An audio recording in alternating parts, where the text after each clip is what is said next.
16 सोमवार व्रत की दो कथा है, तो चलिए जानते हैं 16 सोमवार व्रत की पहली कथा। प्राचीन समय में एक नगर में एक धनवान साहूकार रहता था, जिसके घर में किसी प्रकार की कोई कमी नहीं थी, परंतु उसका कोई पुत्र नहीं है, जिस कारण वह काफ़ी दुखी रहता था। उसे दिन रात यही चिंता सताती रहती थी। ऐसे में वह पुत्र पाने की कामना के लिए हर सोमवार भगवान शिव जी का व्रत और पूजन किया करता था और शाम के समय में शिव मंदिर में जाकर के भगवान शिव जी के सामने दीपक जलाता था। उसके उस भक्तिभाव को देखकर देवी माँ पार्वती ने शिव जी से कहा कि यह साहूकार आपका बहुत बड़ा भक्त है और सदैव आपका व्रत और पूजन बड़ी श्रद्धा के साथ करता है।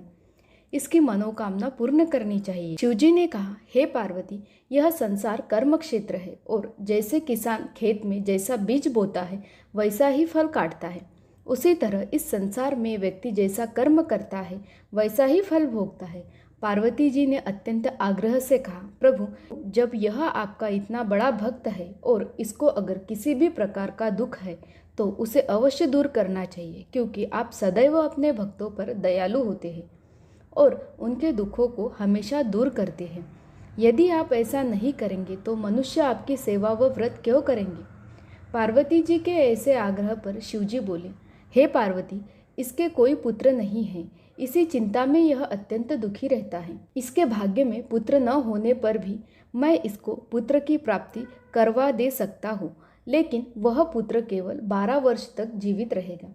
इसके पश्चात वह मृत्यु को प्राप्त हो जाएगा। इससे अधिक तो मैं भी कुछ और इसके लिए नहीं कर सकता। यह बात साहूकार सुन रहा था। इससे उसको न तो प्रसन्नता हुई और न कुछ दुख हुआ। वह पहले की तरह ही शिवजी महाराज का व्रत और पूजन करता रहा। कुछ समय व्यतीत हो जाने पर साहूकार की स्त्री गर्भवती हुई और 10वें महीने में उसे अति सुंदर पुत्र की प्राप्ति हुई। साहूकार के घर में बहुत खुशी मनाई गई, परंतु साहूकार ने उसकी केवल 12 वर्ष की आयु जानकर अधिक प्रसन्नता प्रकट नहीं की और न ही किसी को यह भेद बताया। जब वह बालक 11 वर्ष का हो गया तो उस बालक की माता ने उसके पिता से विवाह आदि के लिए आग्रह किया, तो वह साहूकार कहने लगा कि अभी मैं इसका विवाह नहीं कर सकता, अपने पुत्र को काशी पढ़ने के लिए भेजूंगा। फिर साहूकार ने बालक के मामा को बुलाकर उसको बहुत सा धन दिया और कहा, तुम इस बालक को काशी जी पढ़ने के लिए ले जाओ और रास्ते में जिस स्थान पर भी जाओ यज्ञ और ब्राह्मणों को भोजन अवश्य कराते जाना। फिर वह दोनों मामा भांजे यज्ञ करते और ब्राह्मणों को भोजन कराते हुए काशी जी की तरफ रवाना हुई। रास्ते में उनको एक शहर से गुजरना पड़ा। उस शहर में राजा की कन्या का विवाह था और दूसरे राजा का लड़का जो विवाह करने बारात लेकर आया था वह एक आंख से काना था। उसके पिता को इस बात की बड़ी चिंता हो रही थी कि वही वर को देख कन्या के माता पिता विवाह में किसी प्रकार की अड़चन पैदा न कर दे।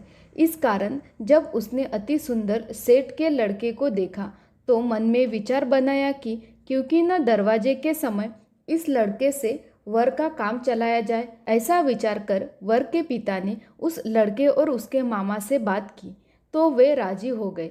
फिर उस लड़के को वर के कपड़े पहनाकर और घोड़ी पर चढ़ाकर दरवाजे पर ले गए और सब कार्य प्रसन्नता से पूर्ण हो गया।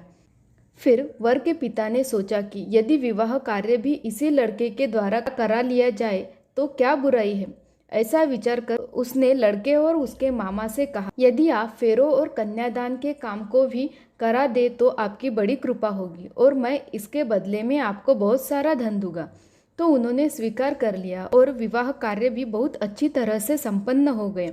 परंतु जिस समय लड़का जाने लगा तो उसने राजकुमारी की चुन्नी के पल्ले पर लिख दिया कि तेरा विवाह तो मेरे साथ हुआ है, परंतु जिस राजकुमार के साथ तुमको भेजेंगे वह एक आँख से काना है और मैं काशी जी में पढ़ने जा रहा हूँ। लड़के के जाने के पश्चात उस राजकुमारी ने जब अपनी चुन्नी पर ऐसा लिखा हुआ देखा तो उसने राजकुमार के साथ जाने से मना कर दिया और कहा कि यह मेरा पति नहीं है, मेरा विवाह इसके साथ नहीं हुआ है, वह तो काशी जी पढ़ने गया है।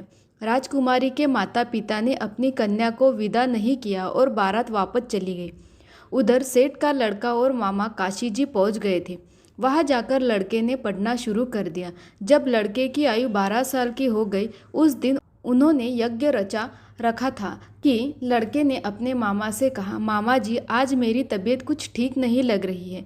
मामा ने कहा, अंदर जाकर सो जाओ और आराम करो। लड़का अंदर जाकर सो गया और थोड़ी देर के बाद में उसके प्राण निकल गए। जब उसके मामा ने आकर देखा तो वह मुर्दा पड़ा हुआ था, तो उसको बड़ा दुख हुआ और उसने सोचा कि अगर मैं अभी रोना पीटना मचा दूंगा तो यज्ञ का कार्य अधूरा रह जाएगा, जो कि सही नहीं होगा। अतः उसने जल्दी से यज्ञ का कार्य समाप्त किया और ब्राह्मणों के जाने के बाद रोना पीटना आरंभ कर दिया। संगोशवश उसी समय शिव पार्वती जी उधर से जा रहे थे। जब उन्होंने जोर जोर से रोने की आवाज़ सुनाई दी तो पार्वती जी शिव जी से कहने लगी, प्रभु कोई दुखिया रो रहा है, कृपा कर इसके कष्ट दूर कीजिए। जब शिव पार्वती ने पास जाकर देखा तो वहाँ एक लड़का मुर्दा पड़ा हुआ था। पार्वती जी कहने लगी, महाराज यह तो उसी सेठ का लड़का है जो आपके वरदान से पैदा हुआ था।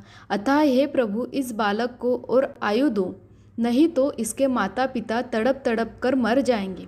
पार्वती जी के बार बार आग्रह करने पर शिवजी ने उसके जीवन का वरदान दे दिया और भगवान शिवजी की कृपा से लड़का फिर जीवित हो गया। इसके बाद शिवजी और पार्वती कैलाश पर्वत की ओर चले गए। इसके पश्चात वह लड़का और उसका मामा उसी प्रकार यज्ञ करते और ब्राह्मणों को भोज कराते अपने घर की ओर वापस चल पड़े। रास्ते में उसी शहर में आए जहाँ उसका विवाह हुआ था। वहाँ पर आकर उन्होंने यज्ञ आरंभ कर दिया तो उस लड़के के ससुर ने उसको पहचान लिया और अपने महल में ले जाकर उसकी बड़ी खातिरदारी के साथ ही बहुत से दास दासियों सहित आदरपूर्वक लड़की और जामाई को विदा भी किया। जब वह अपने शहर के निकट आए तो मामा ने कहा कि पहले मैं तुम्हारे घर जाकर खबर कर आता हूँ। जब उस लड़के का मामा घर पहुंचा तो लड़के के माता पिता घर की छत पर बैठे हुए थे और यह प्रण कर रखा था कि यदि हमारा पुत्र सकुशल लौट आया तो हम राजी खुशी नीचे आ जाएंगे, नहीं तो छत से गिरकर अपने प्राण त्याग देंगे। इतने में उस लड़के के मामा ने आकर यह समाचार दिया कि आपका पुत्र वापस आ गया है, तो उनको विश्वास नहीं आया। तब उसके मामा ने शपथ पूर्वक कहा कि आपका पुत्र अपनी स्त्री के साथ बहुत सारा धन साथ लेकर आया है। तो सेठ ने आनंद के साथ उसका स्वागत किया और बड़ी प्रसन्नता से साथ रहने लगे। माना जाता है कि इसी प्रकार से जो कोई भी सोमवार व्रत को धारण करता है अथवा इस कथा को पढ़ता या सुनता है, उसकी समस्त मनोकामनाएं पूर्ण होती है।